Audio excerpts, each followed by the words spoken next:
Cuando mi esposo llegó de sorpresa y me vio en el piso rodeada por nuestros 15 hijos, creí que finalmente sería salvada. Pero él miró a los niños y dijo: «Me voy por una semana y esto es todo lo que pueden lograr». Ella todavía está consciente. En ese momento, descubrí que el infierno tenía 16 demonios, no 15. Hola, mis queridos. Hola, mis queridas. Qué alegría tener la compañía de ustedes aquí conmigo en esta tarde. Pueden acomodarse ahí, tomar una taza de café, porque la historia que voy a contar hoy es de esas que pesan en el pecho, pero también enseña mucho sobre la fuerza que ni sabíamos que teníamos dentro. Mi nombre es Josian de las Peñas, pero pueden llamarme solo Josie, que es como todo el mundo me conoce. Tengo 76 años. Nací y crecí en un pueblito llamado Queluz, allá en el interior de San Luis Potosí, bien en la frontera con Durango. ¿Saben esos lugares que tienen más vacas que gente? Así era. Hoy en día vivo aquí mismo en Queluz todavía, en una casita simple, pero llena de amor, muy diferente de la vida que tuve durante muchos, muchos años. Todos los días me despierto tempranito, cuando el gallo aún está cantando en la casa del vecino. Y lo primero que hago es regar mis plantas. Tengo un jardincito al frente de casa que es mi adoración. Rosas, geranios, espada de San Jorge para ahuyentar el mal de ojo, esas cositas. Después que termino de cuidar mis plantitas, preparo mi café con leche bien calientito, tomo mi pan con mantequilla y me siento allí en la terraza para ver clarear el día. Es en esos momentos, mirando el cielo amaneciendo, que agradezco a Dios por cada día que vivo en paz. ¿Saben cómo comencé esta rutina con las plantas? Fue poco después que logré salir de esa vida que voy a contar. Estaba viviendo en un cuartito alquilado, sola por primera vez en la vida, sin saber bien qué hacer conmigo. Una vecina muy buena, doña Teresita, me dio una plantita de helecho y me dijo: «Josi, cuida esa plantita como deberías haber sido cuidada». Lloré tanto ese día, mija, pero cuidé ese helecho con todo el cariño del mundo. Y cuando la vi crecer, brotando hojas nuevas, verdecita y bonita, entendí que yo también podía florecer de nuevo. Desde entonces, nunca dejé de cultivar mis plantitas. Hoy tengo más de 30 macetas esparcidas por la casa. Estoy aquí sentada en mi mecedora, esa de madera que cruje sabroso cuando uno se mueve. Tengo una mantita de gancho que yo misma hice cubriéndome las piernas, porque aunque haga calor, esta viejita ya siente un fríito en las coyunturas. En la mesita de al lado tengo mi rosario, mis lentes de aumento y una fotografía de mis nietitos. Ah, los nietitos que elegí tener en el corazón, no aquellos de sangre que me hicieron tanto daño. Voy a explicar esto mejor en un momento. Antes de continuar, quiero hacer un pedido especial para ustedes que me están viendo ahora. Si esta historia de la abuelita Josie está tocando tu corazón, suscríbete al canal y déjame un like. ¿Está bien, mi amor? Eso ayuda mucho para que otras personas que necesitan escuchar este mensaje también puedan encontrarme.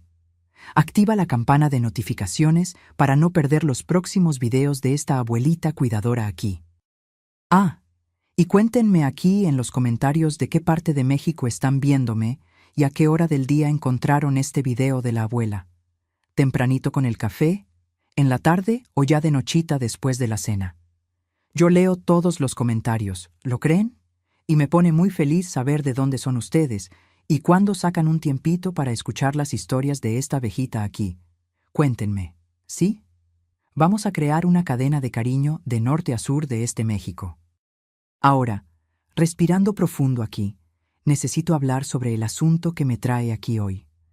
Mis queridos, durante muchos años de mi vida, viví en una casa grande, en una hacienda aislada, casada con un hombre poderoso. Tuve 15 hijos. ¿15? ¿Se pueden imaginar? Pero esta no fue una historia de familia feliz y numerosa, como pueden estar pensando. Fue una historia de supervivencia, de dolor callado y de un día en que todo cambió cuando descubrí una verdad que me partió el corazón por la mitad, pero que también me dio fuerza para renacer. Entonces, tomen más un café ahí, acomódense en la silla, porque esta historia comienza allá en mis tiempos de niña, cuando aún no imaginaba lo que la vida me tenía reservado. Nací en 1949, bien a finales de junio, cuando el invierno comenzaba a apretar aquí en el interior. Mi madre, doña Lindaura, contaba que esa noche hacía un frío cortante, y ella tenía miedo de que yo no aguantara siendo tan pequeña que era. Pero aguanté, gracias a Dios. Llegué al mundo en nuestra casita humilde, de piso de tierra y paredes de adobe, con la ayuda de la partera del pueblo, doña Josefina, que olía a hierbas medicinales y tenía manos firmes como raíz de árbol viejo. Mi padre, su lindo Omar, era arriero. Pasaba más tiempo en el camino con las mulas cargadas de mercancía que en casa con nosotros. Llevaba café, frijoles, harina, a veces carne salada, de aquí de Queluz a las ciudades vecinas. Era un hombre de pocas palabras, flaco que ni caña de pescar, con la piel curtida de tanto sol. Cuando estaba en casa, se sentaba en un banquillo de madera en la puerta de la cocina, se enrollaba un cigarro y se quedaba ahí fumando callado, mirando al vacío. Nunca fue de conversa, nunca fue de cariño, pero tampoco nunca levantó la mano para mí o para mis hermanos. Era solo ausente, ¿saben? Como si fuéramos parte del paisaje de la casa, igual que la mesa, igual que las ollas colgadas en la pared. Mi madre era lo opuesto. Doña Lindaura era puro afecto, puro cuidado, bajita, rechoncha, con esas mejillas coloradas de quien vive cerca del fogón de leña. Siempre usaba un vestido de algodón estampado, un delantal encima y un pañuelo amarrado en la cabeza. Ella cuidaba de todo, de la casa, de la huerta, de las gallinas, de mí y de mis 3 hermanos. Yo era la segunda más grande. Tenía a Lindoberto, que era 2 años mayor que yo. Después venía yo, después Linda, 3 años menor. Y finalmente, el lindo Aldo, el menor, que nació cuando yo ya tenía unos 8 años. ¿Saben qué notaba, mijo? Todos llevábamos el lindo de mi padre en el nombre. Lindomar, Lindaura, Lindoberto, Lindaura II. Es decir, yo, Josián, era la excepción. Mi madre me contó años después que había insistido tanto para darme el nombre de su abuela, doña Josiane, que era francesa, y había venido a México en barco cuando era jovencita. Mi padre había refunfuñado, pero dejó. Creo que fue el único deseo de mi madre que él respetó en toda la vida. Vivíamos en una casita de 3 cuartos nada más. Estaba la cocina, que era donde pasaba la vida, con el fogón de leña que mi madre encendía cada día antes de que saliera el sol. El olor a leña quemándose, a café colado, a pan duro calentándose en la comal, era el olor de mi infancia. Había la sala que solo usábamos cuando venían visitas, con 2 bancos largos de madera, una mesita en el medio e una imagen de la Virgen de Guadalupe, colgada en la pared, siempre con una ramita de romero seco enfrente. Y estaba el cuarto donde dormíamos todos amontonados. Mis padres en una cama de matrimonio que crujía, yo y mi hermana Linda en un colchón de paja en el piso, y mis hermanos hombres en otro colchón del otro lado. No había puerta separando nada. Oíamos todo. La respiración pesada del papá, los ronquidos, las conversas bajas de la madrugada. Aprendí desde temprano a dormir ligero, siempre alerta. Nuestra rutina era simple y pesada. Mi madre se despertaba primero, antes de que cantara el gallo. Yo la oía levantándose despacito, arrastrando los pies descalzos hacia el fogón. Luego venía el ruido de la leña siendo partida, el cerero prendiendo, el fuego comenzando a crepitar. Cuando el olor del café llegaba al cuarto, era hora de levantarse. Tenía que ayudar a mi madre con el café de la mañana, traer agua del pozo, cernir la harina de maíz, echarles maíz a las gallinas. Mi hermana Linda aún era muy pequeña para ayudar, así que se quedaba jugando en el patio mientras mi madre y yo trabajábamos. Después del café, que era solo pan con manteca y café con mucha piloncillo, iba al patio a ayudar a mi madre a lavar ropa en la tina de piedra. Esa tina estaba helada, mija. El agua venía directo del manantial que había detrás del cerro y era tan fría que dejaba los dedos duros y rojos. Pero fregábamos de todas formas, con ese jabón de ceniza que mi madre hacía, y exprimíamos con fuerza hasta que la ropa quedaba casi seca. Después la tendíamos en el cordel de alambre que mi padre había puesto entre dos árboles. Solo allá para las 10 de la mañana, cuando el sol ya estaba alto, es que tenía un tiempito para jugar. Jugaba con las niñas del vecindario. Había Cleusa, Neusa y Teresita, que eran mis mejores amigas. Hacíamos casitas debajo del árbol de níspero grande que había en el terreno de don Valdemar, el vecino. Hacíamos un fueguito de ladrillos, ollitas de lata vieja y comidita de hojas y tierra. Cleusa siempre quería ser la mamá porque era la más mandona. Yo generalmente era la hija mayor que tenía que cuidar a los hermanos menores. Qué raro que el juego imitaba la vida, ¿verdad? Otras veces jugábamos a la escondida en medio del cafetal que rodeaba las casas. Corríamos entre los cafetos, nos escondíamos detrás de los árboles, gritábamos cuando nos atrapaban. Volvía para casa toda sucia de tierra roja, con hojas en el cabello, y recibía el regaño de mi madre. Pero valía la pena. Esos eran los únicos momentos en que me sentía niña de verdad, ¿saben? Ligera, libre, sin obligaciones. Hubo un día, debía tener unos 7 años, que Cleusa y yo encontramos un nido de pajarito caído en el piso. Había 3 huevitos azulitos ahí dentro, tan perfectos que parecían pintados. Nos quedamos encantadas. Llevamos el nido con cuidado hasta mi casa y mi madre nos ayudó a ponerlo en una cajita forrada con trapo cerca del fogón para mantenerlo calientito. Me quedé días cuidando esos huevitos, esperando que se abrieran, pero nunca se abrieron.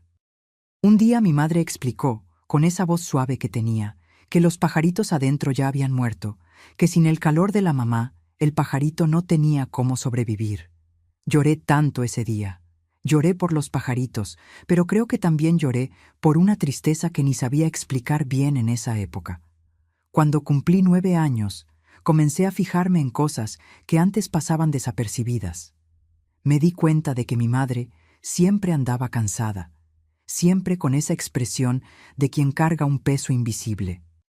Me di cuenta de que cuando mi padre llegaba de viaje, ella se ponía tensa, hablaba bajito, se movía por la casa de puntitas, como si quisiera no ser notada. Mi hermano Lindoberto comenzó a parecer a mi padre, callado, serio, mandón conmigo y con Linda. Tenía solo 11 años, pero ya hablaba con nosotras de la manera que un hombre adulto habla con una mujer, dando órdenes, esperando ser obedecido. Una noche, debía tener unos 10 años. Me desperté con un ruido extraño viniendo de la alcoba de mis padres. Era mi madre llorando bajito, de esa manera sofocada de quien no quiere ser oída. Oí la voz de mi papá, gruesa e irritada. «Calla esa boca, lindura. Estás haciendo escándalo por nada». Después, silencio. Me quedé ahí acostada en mi colchón de paja, con el corazón apretado, sin saber qué hacer. A la mañana siguiente, mi madre tenía el ojo hinchado. Dijo que había chocado contra la puerta del ropero en la oscuridad, pero yo ya era grande lo suficiente para saber que la puerta del ropero no deja un moretón de esa manera. Fue más o menos en esa época que comenzaron las conversas sobre mi boda. Yo ni había cumplido 12 años todavía, pero mi madre ya hablaba toda animada sobre un mozo de la ciudad que me había visto en la misa y le había preguntado por mí a mi padre. «Es un hombre de bien, Josie. Tiene tierras, tiene ganado, va a cuidarte bien». Yo no entendía por qué tenía que casarme tan temprano. Cleusa también ya estaba comprometida, Neusa también. Parecía que era eso lo que esperaban de nosotras: crecer rápido, convertirse en esposa de alguien, cuidar la casa y los hijos. Ese mozo se llamaba Augusto. Tenía 28 años cuando me conoció. Yo tenía 11. Era alto, fuerte, con bigote grueso y aire de quien manda. Usaba camisa blanca, siempre bien planchada, sombrero de cuero, y llegaba a nuestra casa montado en un caballo bayo que relucía al sol.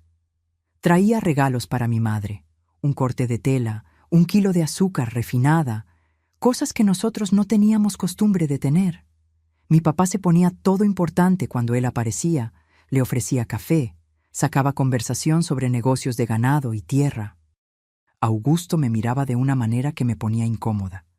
No era mirada de quien ve a una niña, Era mirada de quien está evaluando, midiendo, eligiendo. Él sonreía, mostraba los dientes blancos y decía: «Esta niña va a ser una mujer bonita y trabajadora, como la mamá». Mi madre se ponía toda orgullosa.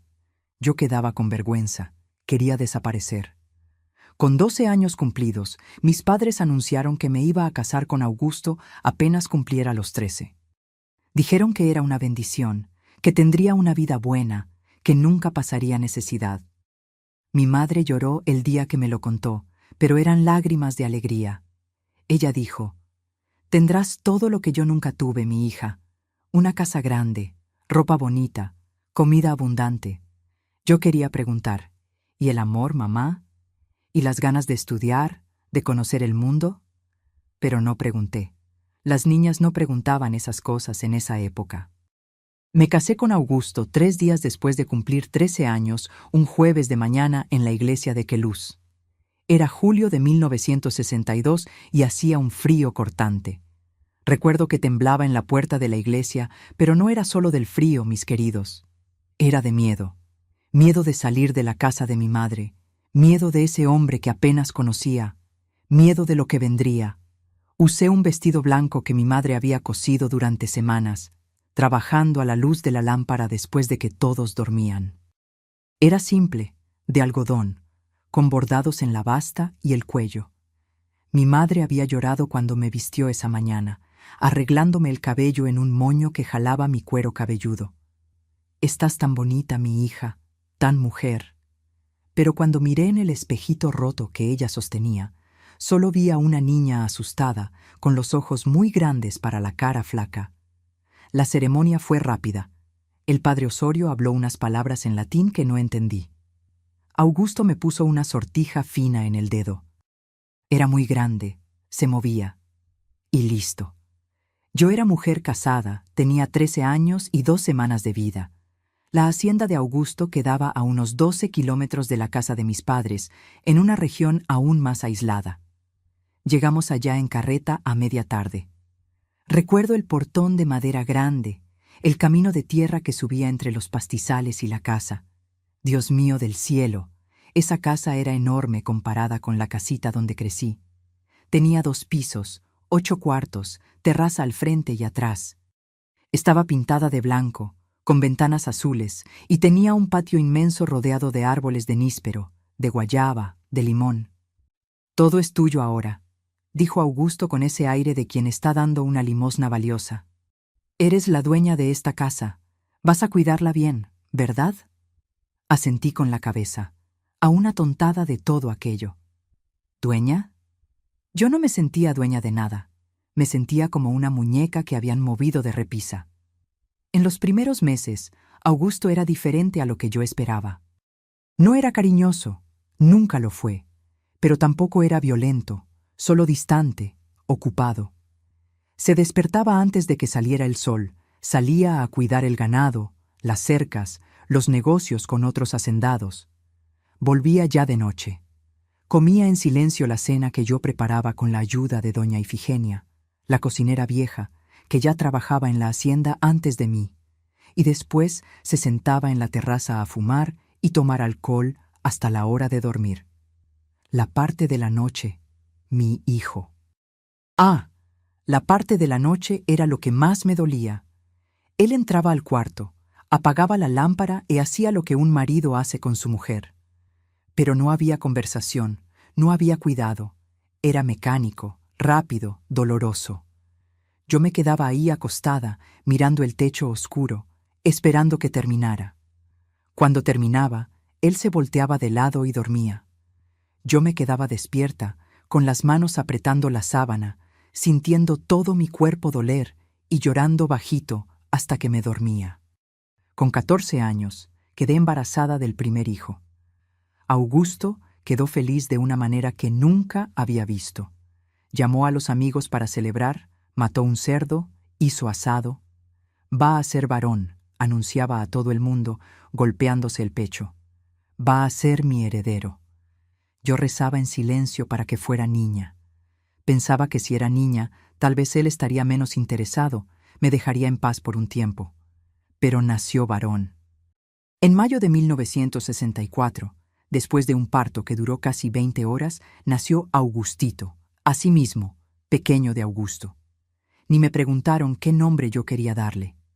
Augusto decidió y listo. Cuando pusieron a ese bebecito en mis brazos, sentí una cosa extraña. Era mi hijo, había salido de dentro de mí, pero al mismo tiempo parecía pertenecer más al papá que a mí. Augusto lo agarraba, lo levantaba para que todo el mundo viera, decía, «Este va a ser fuerte como el papá, va a gobernar esta tierra algún día».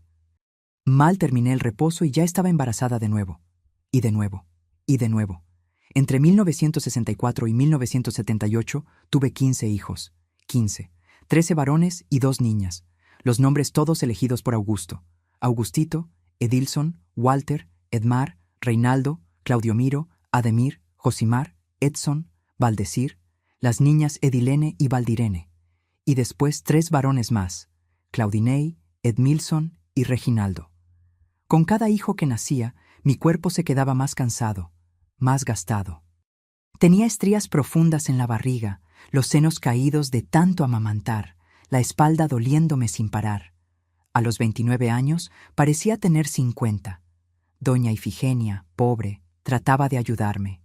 Hacía té de hierbas para darme fuerzas, masajes, cuidaba a los niños mientras yo descansaba. «Tienes que hablarle a tu marido para que pare, mija», susurraba. «Tu cuerpo no aguanta más». Pero ¿cómo le iba a hablar? Los maridos no se podían contradecir, había que obedecerlos. Augusto gobernaba la casa con mano de hierro. Tenía reglas para todo. El café tenía que estar en la mesa exactamente a las 6 de la mañana. La camisa de él tenía que estar planchada sin una arruga. Los niños tenían que quedarse callados cuando él estaba en casa. «No quiero oír ruido de críos», decía. «Si oigo, quien recibe es tú». Y lo cumplía. Cualquier llanto, cualquier correría, cualquier pelea entre los niños, era yo quien recibía el regaño. A veces era solo regaño, esos que humillan, que dejan a uno sintiéndose menor que una hormiga. Otras veces, cuando había bebido más, eran chanclazos, eran tirones de cabello, eran empujones contra la pared. Pero lo peor, mis queridos, lo peor ni siquiera era lo que él hacía conmigo. Era lo que estaba enseñando a nuestros hijos.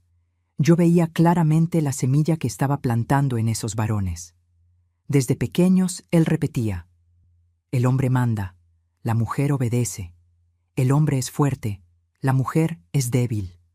Tienes que poner moral en tu casa, si no se vuelve caos». Augustito, el más grande, con 8 años, ya me hablaba de la manera que el padre hablaba. «Mamá, trae mi plato aquí. Mamá, calienta mi agua para el baño». No pedía, ordenaba. Cuando los varones llegaban a los 10, 12 años, empeoraba. Empezaban a imitar al papá en todo, en la manera de caminar, en la manera de hablar, en la manera de mirarme. Era como si dejara de ser mamá y me convirtiera en empleada, o peor, en un objeto que estaba ahí para servir, para limpiar, para cocinar, para recibir golpes cuando las cosas no salían como ellos querían. Había una cosa que pasaba y que me tardé en entender bien. Augusto viajaba mucho. Tenía negocios de ganado en varios pueblos de la región. Iba a Arellas, a Banano, a Silveiras. Se quedaba a veces una semana fuera. Yo creía que cuando él se iba a la casa iba a estar más ligera, más tranquila. En los primeros años así era. Pero conforme los varones fueron creciendo, todo cambió. La primera vez que me di cuenta de que algo estaba muy mal fue cuando Augustito tenía unos 15 años. El papá había viajado el lunes a Banano, iba a volver solo el sábado. El martes en la mañana yo estaba en la cocina preparando la comida. Frijoles, arroz, carne de cerdo en salsa. Los varones más grandes, Augustito, Edilson, Walter y Edmar, entraron en la cocina todos juntos.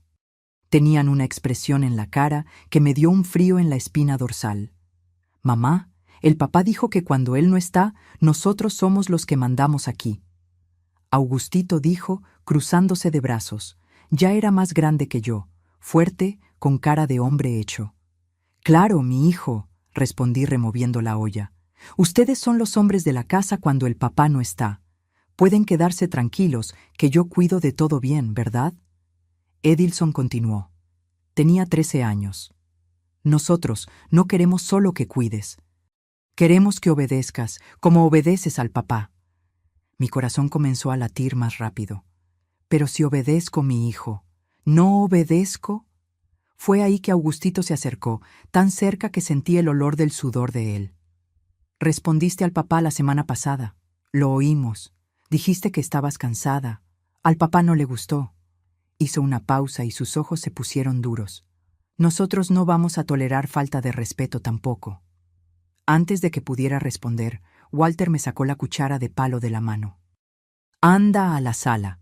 Queremos conversa contigo. No era pedido, era orden. Mis niños, que había llevado en la barriga, que había amamantado, que había acunado para dormir, me estaban dando órdenes como si fuera su dueña. Fui a la sala con las piernas temblando. Me cercaron. 4 adolescentes mirándome desde arriba, haciéndome sentir pequeña. Y ahí, esa tarde de martes, con el sol entrando por las rendijas de la ventana y el olor de la comida quemándose en el fogón que dejé sin cuidado, mis hijos me enseñaron la primera lección de lo que sería mi vida de ahí en adelante. Augustito habló por casi 1 hora. Dijo que mientras el papá estuviera fuera, ellos eran responsables de mantener la disciplina en la casa, que yo tenía que obedecerlos igual que al papá, que si fallaba en alguna tarea, iban a corregir de la manera que el papá corregía. Los otros 3 se quedaron ahí alrededor, moviendo la cabeza, de acuerdo con cada palabra. Cuando terminaron de hablar, me mandaron volver a la cocina. El frijol se había rebosado, la carne se había pegado en el fondo de la olla. Limpié todo llorando, con las manos temblando tanto que rompí un plato. El ruido del plato quebrándose en el piso retumbó por toda la casa. Segundos después, oí pasos pesados viniendo hacia la cocina. «Mamá, ¿ahora estás rompiendo cosas?», dijo Edilson desde la puerta, con ese tono que me heló el alma. «Creo que aún no has aprendido». Y fue ahí, mis queridos, en ese momento, con mis hijos mirándome de esa manera, que entendí. El infierno acababa de comenzar, pero lo peor aún estaba por venir. Lo peor iba a ser descubrir de dónde exactamente habían aprendido qué hacer conmigo cuando el papá no estuviera cerca. Los años que siguieron fueron los más oscuros de mi vida, mis queridos. Si pudiera borrar alguna parte de mi memoria, sería ese período entre 1979 y 1985. Pero no se puede borrar, ¿verdad? Queda ahí grabado en el alma, pesado como una piedra en el pecho. El sistema que mis hijos crearon era simple y cruel. Cada vez que Augusto viajaba, y él viajaba cada vez más, a veces 2 veces al mes, los varones asumían el control de la casa. Al principio eran solo los 4 más grandes, Augustito, Edilson, Walter y Edmar. Pero conforme los otros fueron creciendo, fueron entrando al grupo también. Cuando llegó 1983, ya eran 9 adolescentes y hombres crecidos viviendo en esa casa. 9 contra 1. Ellos tenían reglas absurdas que cambiaban conforme su antojo. Un día tenía que servir la comida exactamente al mediodía. Si atrasaba 5 minutos, había consecuencias.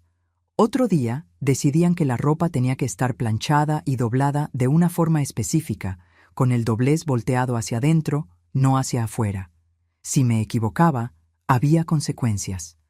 La loza tenía que estar lavada y guardada antes de las 8 de la noche. El piso de la terraza tenía que estar barrido 3 veces al día. La comida no podía tener mucha sal, ni poca sal. Tenía que estar en el punto exacto que ellos querían. ¿Y saben cuál era la consecuencia, mi hijo? Era lo que ellos llamaban una sesión de corrección. Me llamaban a la sala de estar, la misma sala donde años atrás había recibido visita de mi madre, donde había una imagen de santo en la pared, donde debería ser un lugar de familia. Pero esa sala se había convertido en mi tribunal. Ellos se sentaban en los bancos y las sillas, formando un semicírculo. Yo me quedaba de pie en el medio. Augustito, que era el líder, siempre comenzaba.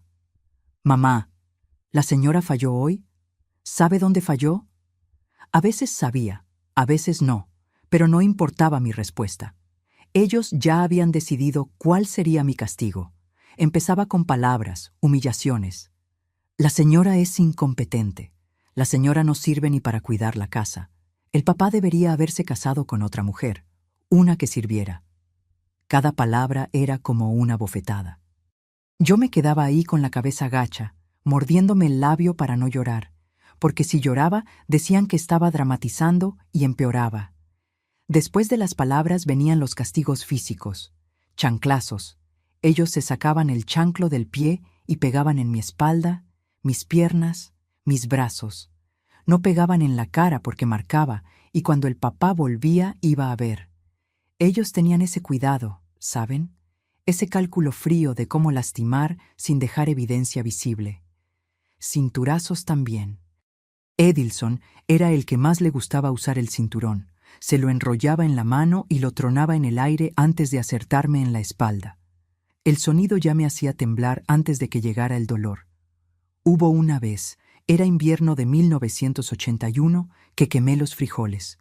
Estaba tan cansada ese día, había pasado la noche despierta con Reginaldo, que tenía fiebre, que me quedé dormida de pie, apoyada en el mostrador de la cocina mientras los frijoles se cocinaban.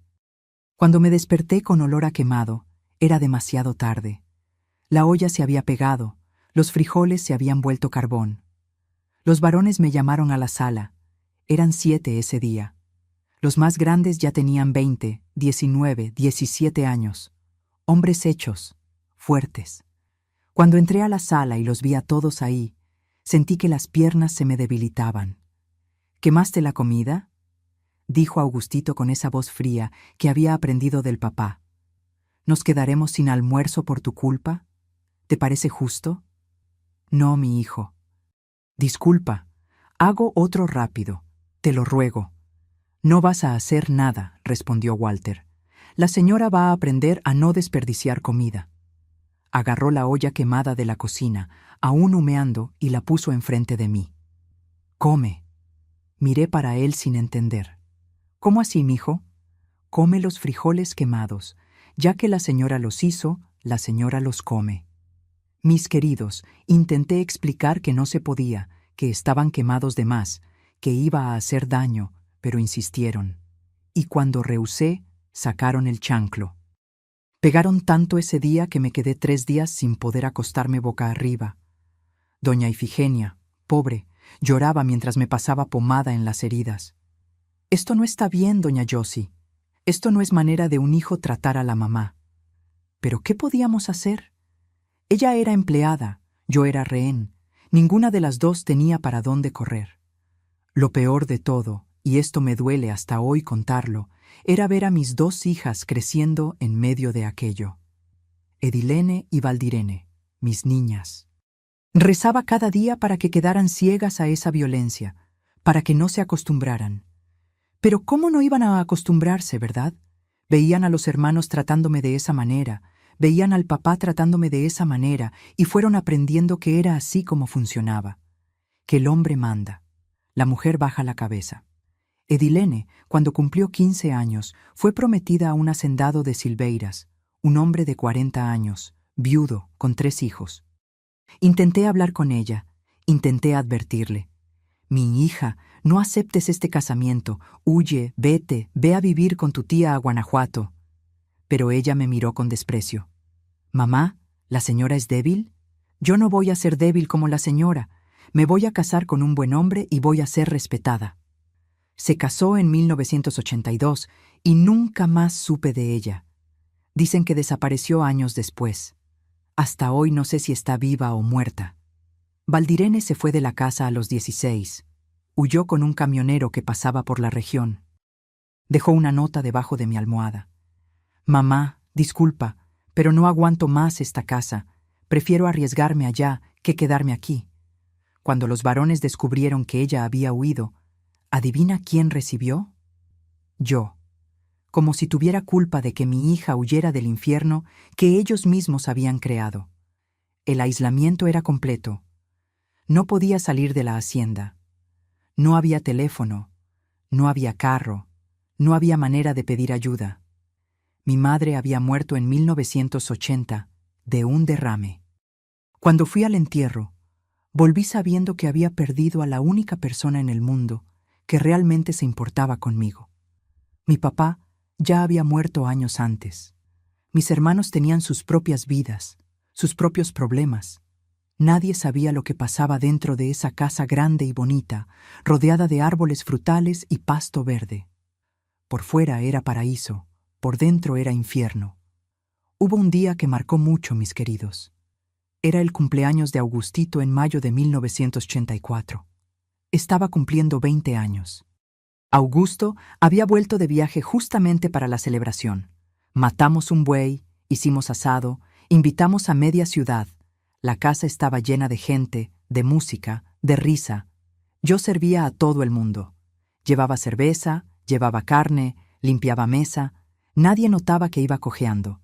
Había recibido un cinturazo en el muslo 2 días antes, porque la ropa de Edson no había secado a tiempo. Al final de la noche, cuando ya estaban todos borrachos, Augustito subió en una silla e hizo un discurso. Habló sobre el papá, sobre cómo era un hombre de respeto, un ejemplo. Habló sobre los hermanos, sobre cómo eran unidos y fuertes. Y después me miró y agradeció a mi mamá, que siempre cuidó de todos, que siempre mantuvo la casa en orden. Todo el mundo aplaudió. Yo forcé una sonrisa, asentí. Por dentro estaba sangrando. Más tarde, esa noche, cuando los invitados se fueron, Augusto me llamó al cuarto. Creí que iba a querer lo que un marido quiere, pero no. Se sentó en la orilla de la cama, encendió un cigarro y dijo: «Estás muy flaca, Josiane. Pareces enferma. La gente comentó. Eso me deja mal visto, ¿entiendes? Tienes que cuidarte más». Me quedé callada. Continuó: «Y los varones dijeron que andes faltando en las obligaciones cuando no estoy. Eso no puede seguir. No puedo viajar preocupado, pensando que la casa se va a volver un caos». Respiré profundo y me atreví. «Augusto, los varones, ellos son muy duros conmigo. Me tratan mal cuando tú te vas». Dio una fumada larga al cigarro, me miró y rió. No fue risa de alegría, fue risa de escarnio. «Duros, Josiane, ellos son hombres. Los hombres necesitan aprender a mandar y tú necesitas aprender a obedecer, que es tu papel». Apagó el cigarro en el cenicero y se levantó. «Si no aguantas, el problema es tuyo». Bien directo. Esa noche, acostada en la oscuridad, entendí una cosa terrible. No había salvación, no había para dónde correr, no había nadie que fuera a escucharme. El mundo entero pensaba que tenía una vida bendecida, casada con un hombre rico, 15 hijos sanos, casa grande. ¿Quién iba a creer que dentro de esas paredes yo era menos que nada? Que mis propios hijos, que había engendrado y criado, me trataban como animal de carga que recibe palos cuando no trabaja bien. Comencé a tener pensamientos feos, pensamientos de acabar con todo de una vez. Miraba el pozo profundo en el patio y pensaba: ¿dará tiempo de llenar los pulmones de agua antes de que alguien me saque? Miraba el cuchillón grande de la cocina y pensaba: ¿va a doler mucho? Pero después venía la culpa, la religión que mi madre me había metido en la cabeza desde pequeña. El suicidio es pecado mortal, Josie. Quien se mata va al infierno. Y yo pensaba: ya estoy en el infierno. ¿Habrá alguno peor que este? En 1985 tenía 36 años, pero parecía tener 60. Mi cabello había comenzado a volverse gris. Mis dientes se estaban cayendo. Había perdido 3 ya. Mi piel estaba amarillenta, llena de moretones que nunca desaparecían completamente. Pesaba 43 kilos. Doña Ifigenia me obligaba a comer, ponía el plato enfrente de mí y se quedaba ahí hasta que terminara. «Necesitas fuerzas, doña Josie, necesitas aguantar». ¿Aguantar para qué?, pensaba. Pero comía mecánicamente, sin saborear nada. Fue ese año cuando pasó lo peor. El momento que hasta hoy, cuando cierro los ojos, aún me hace temblar. Era un sábado de tarde, agosto, con fríito. Augusto había viajado el jueves. Iba a volver solo el lunes. Los varones habían inventado una regla nueva. Yo no podía sentarme durante el día. Tenía que quedarme de pie, trabajando todo el tiempo. Si me agarraban sentada, recibía chanclazos. Estaba agotada. Había pasado la madrugada lavando ropa. Ellos ensuciaban la ropa a propósito, estoy segura, solo para darme más trabajo. Mis piernas estaban hinchadas, las varices pulsando de dolor. A las 3 de la tarde no aguanté. Me senté en un banquillo en la cocina, solo un minutito, solo para descansar. Cerré los ojos y el sueño llegó rápido, de ese tipo pesado de quien está al límite. Me desperté con un grito. Era Josimar, uno de los del medio, que había entrado a la cocina y me había visto durmiendo sentada. «Mira la floja ahí durmiendo en horas de trabajo», llamó a los otros. Vinieron todos, 11 varones, porque los 2 más pequeños aún eran niños y estaban jugando afuera. «¿La mamá se está burlando de nosotros?», dijo Augustito, y había rabia verdadera en sus ojos. «Nosotros hacemos las reglas, la señora las ignora. Nosotros corregimos, la señora no aprende». «Creo que hemos sido muy suave», miró a los hermanos. «Hoy va a aprender de verdad».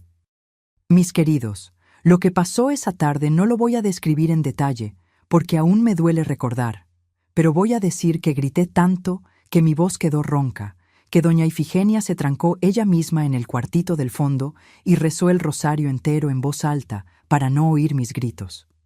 Que cuando terminó, yo estaba en el piso de la cocina, encogida, con todo el cuerpo doliendo, la boca sangrando y con la certeza de que me iba a morir ahí en esa casa y nadie iba a llorar por mí. Pero no morí. El cuerpo aguanta más de lo que uno imagina, ¿saben? Me quedé 3 días en cama. Doña Ifigenia me cuidó. Escondió de los varones que yo no podía levantarme. Les dijo que tenía fiebre, que tenía gripe fuerte, que necesitaba reposo. Ellos ni se importaron. Mientras yo estaba acamada, ellos comían la comida que doña Ifigenia hacía y la encontraban óptima de no tener que aguantar mi incompetencia. Cuando Augusto volvió el lunes, yo ya me había arrastrado fuera de la cama. Estaba de pie, preparando la cena, fingiendo que estaba todo bien. Él ni preguntó cómo había sido la semana. Comió, elogió la comida e iba a la terraza a fumar. Una semana más normal en la hacienda del horror. Fue después de ese episodio que algo comenzó a cambiar dentro de mí. No era esperanza, no. Esperanza ya no tenía. Era rabia. Una rabia fría guardada allá en el fondo. Una rabia que decía, no voy a morir aquí. No voy a darles ese gusto. No sabía cómo iba a salir de ahí. Pero sabía que algún día, de alguna manera, me iba, aunque fuera el último acto de mi vida. Septiembre de 1985 llegó con ese calor seco que deja la tierra agrietada y la garganta áspera. Había pasado 3 semanas desde ese episodio terrible en la cocina, y yo aún sentía dolor en las costillas cuando respiraba profundo. Pero seguía de pie, seguía trabajando, seguía sobreviviendo. Era lo único que sabía hacer, sobrevivir un día más. Augusto había viajado de nuevo. Esta vez a Banano para resolver una cuestión de escritura de tierra. Dijo que iba a tardar una semana, tal vez 10 días. Cuando oí eso, el estómago se me embraveció. 10 días. 10 días sola con ellos. 10 días de sesiones de corrección, de humillaciones, de dolor. Recé bajito. Dios, dame fuerzas. Solo eso. Solo fuerzas para aguantar. Los primeros días fueron como siempre. Reglas absurdas, trabajo sin fin, castigos por cualquier cosita. El martes, Claudio dijo que la camisa de él olía mal. No olía. Yo había lavado bien, planchado, doblado, pero él dijo que olía. Entonces olía. Recibí 3 chanclazos. El miércoles, Valdecir encontró que la carne del almuerzo estaba dura. Recibí más chanclazos y me quedé sin comer, como castigo por desperdiciar buena comida. El jueves, Edson se tropezó con una escoba que yo había dejado apoyada en la pared. «¿La mamá me quiere matar? ¿Quieres que me quiebre la cara?», gritó. y allá fui de nuevo a la sala de estar. Pero fue el viernes cuando todo cambió. Fue el viernes cuando la gota derramó el vaso y la copa que ya estaba rota se hizo añicos de una vez. Era fin de tarde. El sol ya se estaba metiendo, pintando el cielo de ese naranja medio púrpura que siempre me recordaba mi infancia. Yo estaba en la cocina terminando de lavar la loza de la cena. Mis manos estaban rojas e hinchadas del agua caliente, las uñas rotas de tanto fregar ollas. Doña Ifigenia se había ido más temprano. Ella vivía en una casita en los fundos de la hacienda, pero los viernes visitaba a su hermana en la ciudad y solo volvía el sábado en la mañana. Los varones estaban todos en la sala jugando baraja y tomando cerveza. Oía sus risas, los gritos cuando alguien ganaba la mano. Parecía una reunión normal de hermanos, ¿saben? Si alguien de afuera viera, creería que era bonito. Hermanos unidos divirtiéndose. Nadie iba a imaginar lo que pasaba en esa casa. Terminé la loza, me sequé las manos en el delantal y fui a la sala para avisar que me iba a dormir. Siempre hacía eso. Pedía permiso para dormir, como si fuera una niña y ellos fueran mis papás. Con su permiso, mis hijos, ¿puedo ir a descansar? Augustito me miró por encima de las cartas. Tenía una expresión extraña en la cara, una mezcla de diversión y crueldad. Espera ahí, mamá. Queremos hablar contigo. Mi corazón se disparó. Conversa nunca era buen signo. ¿Qué pasó, mi hijo? Tiró las cartas en la mesa y se levantó. Los otros hicieron lo mismo, uno por uno, hasta que estaban todos de pie, rodeándome. Eran 10 esa noche. Reginaldo, el menor, estaba durmiendo. 10 hombres adultos, fuertes, altos, y yo, pequeña, flaca, cansada. Edilson comenzó. Estábamos aquí conversando y creemos que la señora anda muy relajada. Falla demasiado. Todos los días hay algo mal. Me esfuerzo, mi hijo. Juro que lo intento. Calla la boca, cortó Walter. No te preguntamos nada. Nosotros hablamos. Tú escuchas. Me quedé en silencio, temblando. Augustito continuó. Decidimos que hoy la corrección va a ser diferente, más educativa para que aprendas de una vez por todas. Fue cuando Edmar salió de la sala y volvió cargando un balde lleno de agua. Mis queridos, cuando vi ese balde, algo dentro de mí gritó, «¡Peligro!». «¿Qué van a hacer?», pregunté. Mi voz salió delgada, asustada. «Nada de más, mamá», dijo Augustito con una sonrisa que no llegaba a los ojos. «La señora va a quedarse de rodillas aquí, sosteniendo este balde hasta que decidamos que ya aprendió. Parece poco, ¿verdad?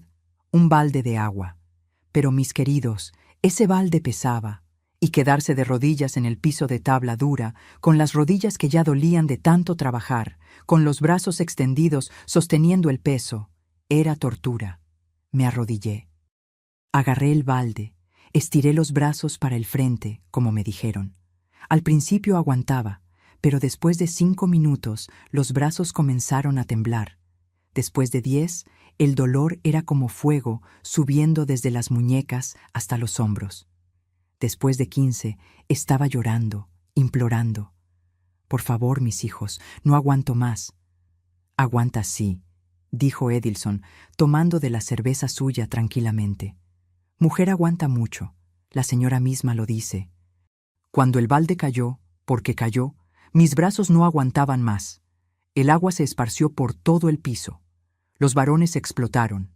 «Mira lo que hiciste, mojaste todo. Ahora vas a tener que limpiar durante horas».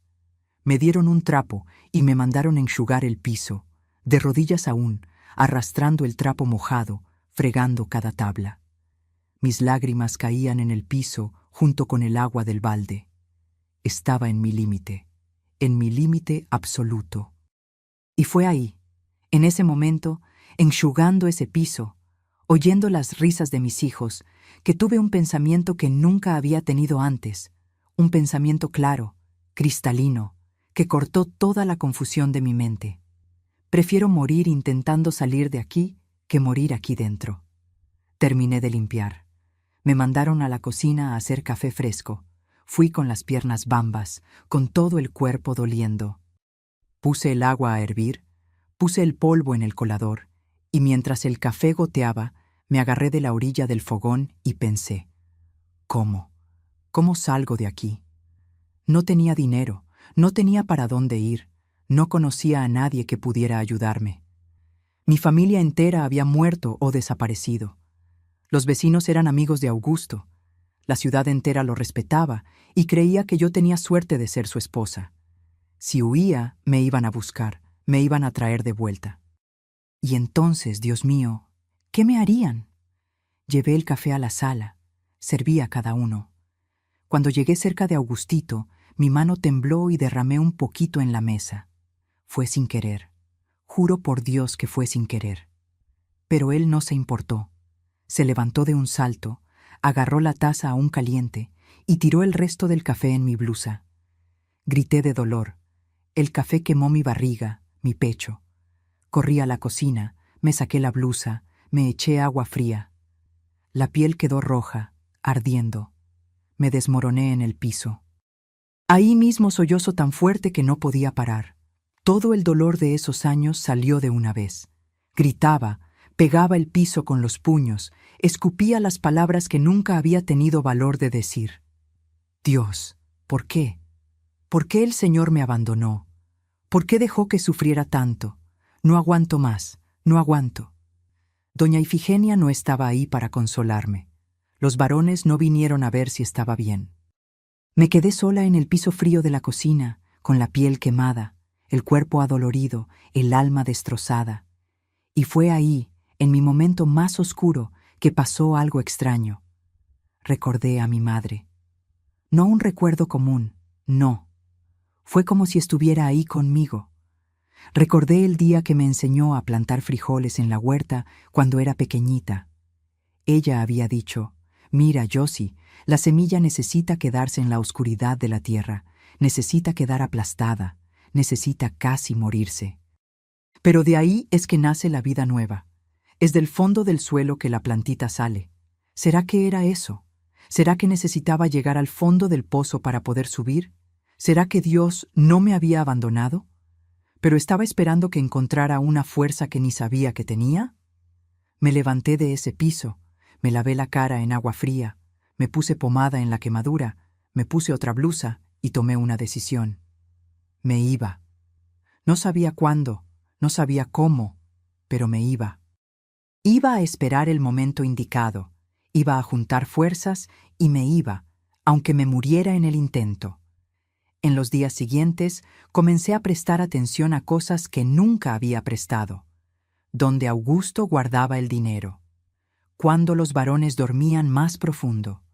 Cuál puerta hacía menos ruido. Comencé a esconder comida. Un pedazo de pan aquí, un plátano allá, lo envolvía en un trapo y lo escondía debajo del colchón. Comencé a pensar en rutas. Si salía por la madrugada, por el camino de los fundos, ¿llegaba a la vila antes de que saliera el sol? Le conté a doña Ifigenia. Una mañana de domingo, cuando los varones habían salido a pescar y yo estaba ayudándola a pelar yuca, susurré. «Doña Ifigenia, me voy». Ella paró de pelar y me miró con esos ojos viejos y sabios. «¿Cuándo?» «No sé aún, pero me voy. La señora no me va a delatar, ¿verdad?» Agarró mi mano con fuerza. «Rezo cada día para que tengas valor de irte, mija. Y cuando te vayas, voy a decir que no vi nada, que me desperté y habías desaparecido. Pero ten cuidado, ellos son peligrosos». «Lo sé», dije, «pero quedarse aquí es más peligroso todavía». Augusto volvió el domingo siguiente, después de 10 días de viaje. Estaba cansado, sucio de camino, con ese olor a sudor y humo de cigarro. Entró a la casa, saludó a los hijos e iba directo a bañarse. Yo preparé la cena. Pollo con arroz y aderezo, de la manera que a él le gustaba. La mesa estaba arreglada, la comida estaba buena, todo certero. Cenamos en silencio. Después de la cena, fue a la terraza a fumar. Yo comencé a lavar la loza. Mi mente estaba a 1000. ¿Podría irme esta semana o espero un poco más? ¿Y si algo sale mal?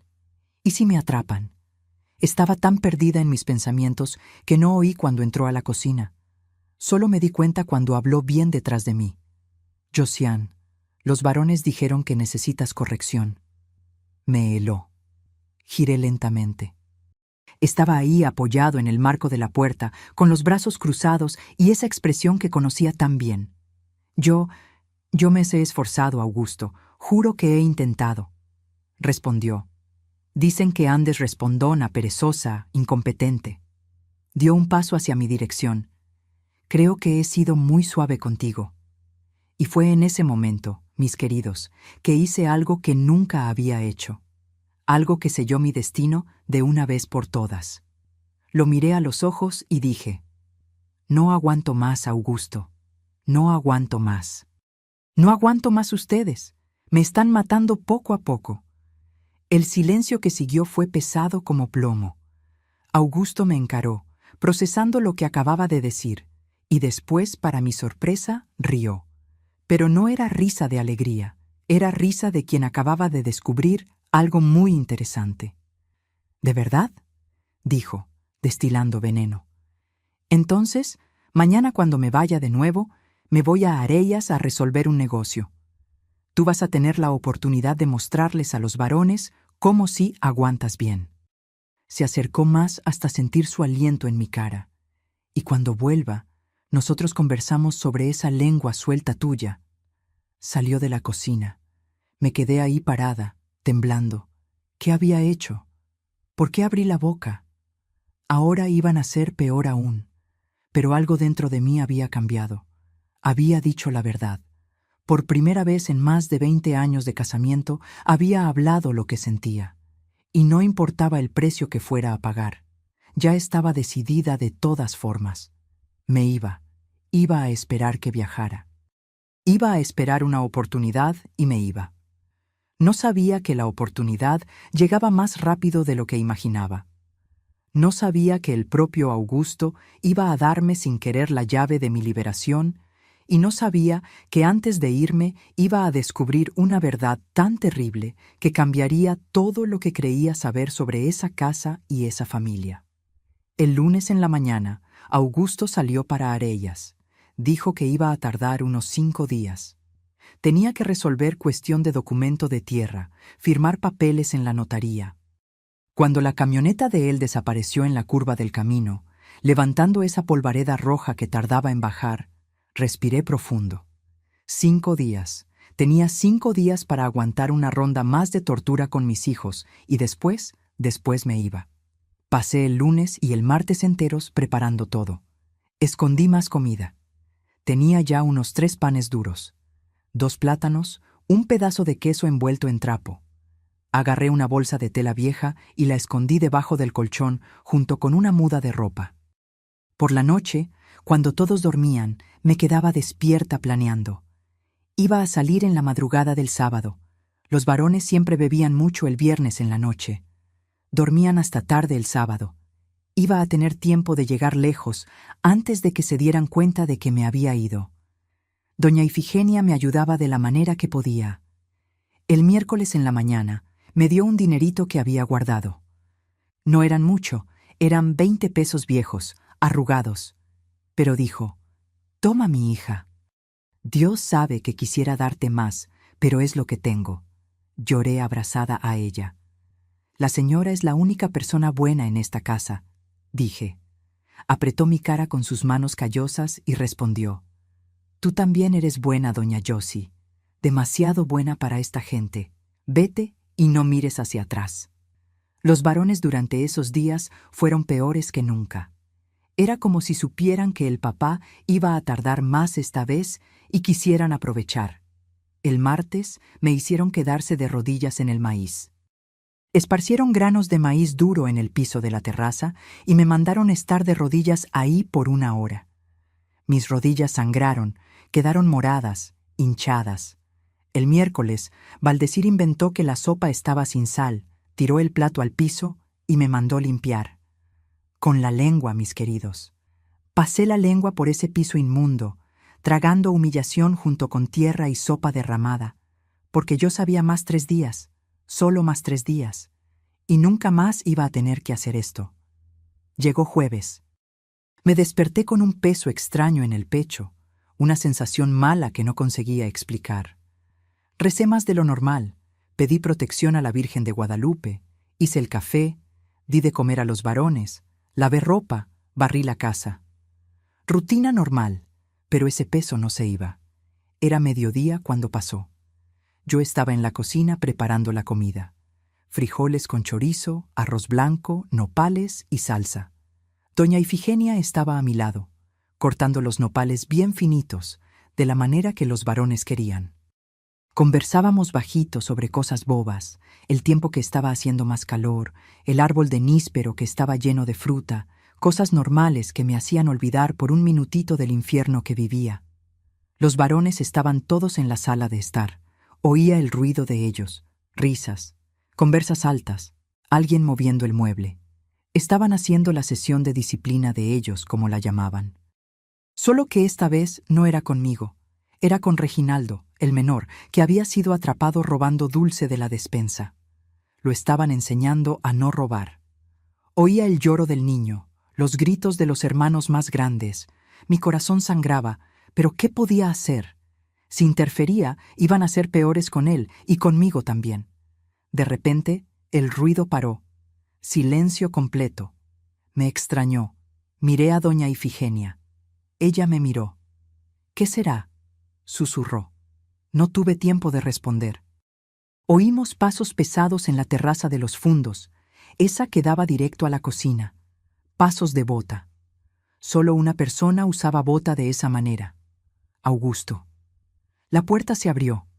Entró a la cocina sudado, con la ropa polvoriento de viaje, el sombrero en la mano.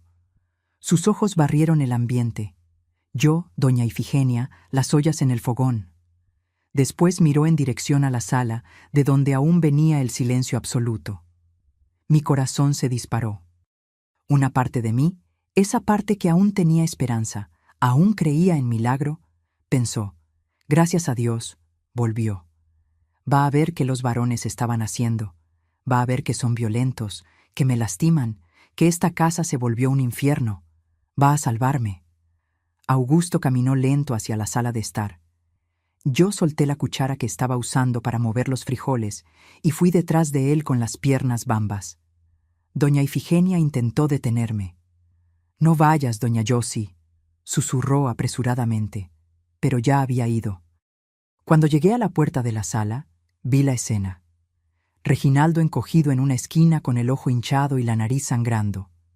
Los otros 11 hijos formando un semicírculo, algunos sosteniendo el chanclo, otros sosteniendo el cinturón, todos congelados, mirando al papá con expresión de susto. Habían sido atrapados en el acto. El silencio era tan pesado que se podía oír la respiración de cada uno. Yo estaba ahí parada en la puerta, agarrándome del marco, esperando que Augusto explotara de rabia, esperando que gritara, que pegara a los varones, que me defendiera, que defendiera a Reginaldo, que acabara con esa locura de una vez por todas. Augusto miró a cada hijo lentamente, después miró a Reginaldo llorando en la esquina, después me miró a mí y vi algo en sus ojos que me hizo temblar entera. No era sorpresa, no era rabia de los varones, era decepción. Decepción con ellos, no conmigo. Se viró hacia Augustito, el más grande, y dijo con una voz baja y fría, que cortó mi alma como un cuchillo. «¿Me voy por una semana, y esto es todo lo que logran?» El tiempo pareció parar. Yo no había entendido bien qué quiso decir. Augustito también parecía confuso. «Papá», Augusto señaló a Reginaldo, «¿están perdiendo tiempo con este mocoso? Dejen que el chamaco aprenda solo». Hizo una pausa y después me miró. Y lo que vino después destruyó mi alma. «¿Dónde está ella? ¿Dónde está la mamá de ustedes?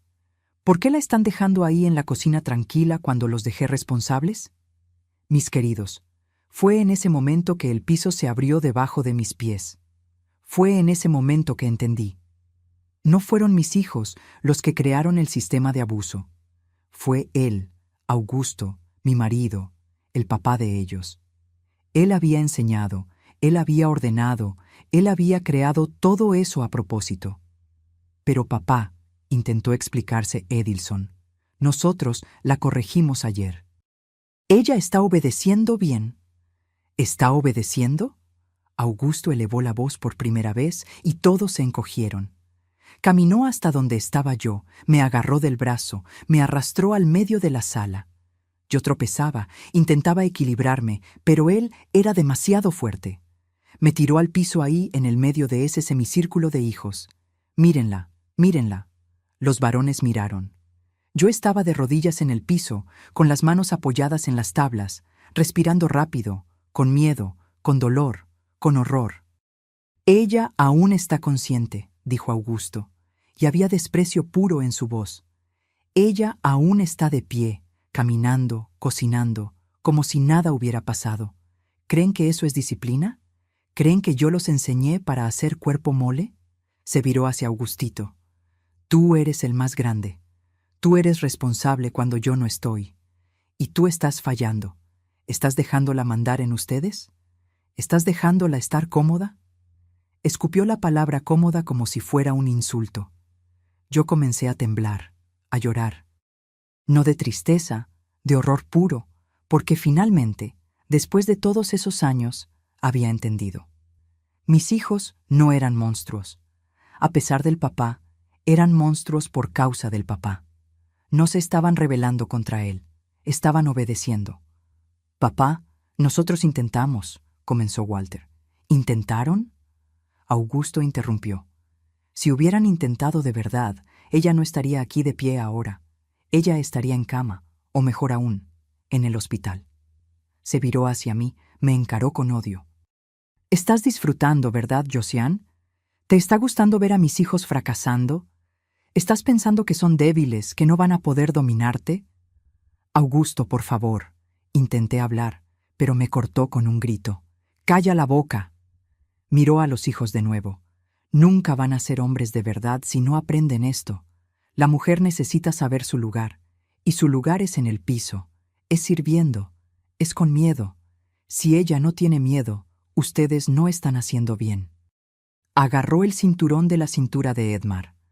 Voy a mostrarles cómo se hace, y van a aprender. Ahora, mis queridos, lo que pasó en los minutos siguientes yo no lo voy a describir. No porque no lo recuerde. Lo recuerdo cada segundo, cada dolor, cada humillación. Pero porque algunas cosas pesan demasiado para poner en palabras. Lo que voy a decir es que Augusto enseñó a los hijos mientras yo estaba ahí en el piso. Enseñó dónde pegar, cómo pegar, qué decir, cómo humillar. Era clase de tortura. Y mis hijos asistían, aprendían, absorbían cada palabra como si fuera evangelio. Cuando terminó, yo apenas podía moverme. Me quedé ahí en el piso, solo esperando morir, esperando que ese dolor parara de alguna manera. Oí la voz de Augusto a lo lejos, hablando con los hijos. Ahora saben, cuando vuelvo a viajar, quiero que hagan exactamente esto. Nada de cuerpo mole, nada de pena. Ella necesita entender que aquí quien manda son ustedes y que aprendieron conmigo.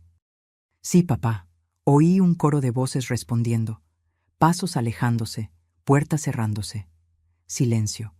Me quedé ahí sola en la sala de estar, con todo el cuerpo doliendo, pero con una claridad en la mente que nunca había tenido. No eran 16 demonios en esa casa, eran 15 hijos y un demonio maestro que había creado todos los otros a su imagen y semejanza. No sé cuánto tiempo me quedé ahí. Puede haber sido minutos, puede haber sido horas. Cuando logré arrastrarme hasta la cocina, doña Ifigenia estaba sentada en la silla llorando. Oí todo, mi hija, oí todo. Me ayudó a sentarme, me dio agua, limpió mi cara con un trapo mojado. Doña Ifigenia, dije, y mi voz salió firme, a pesar de todo. Me voy hoy mismo en la noche. Pero no estás en condición. No importa, corté. Si me quedo un día más, me muero. O ellos me matan, o yo me mato. Me voy hoy. Apretó mi mano. Entonces voy a ayudarte. Pasamos el resto del día planeando. Augusto había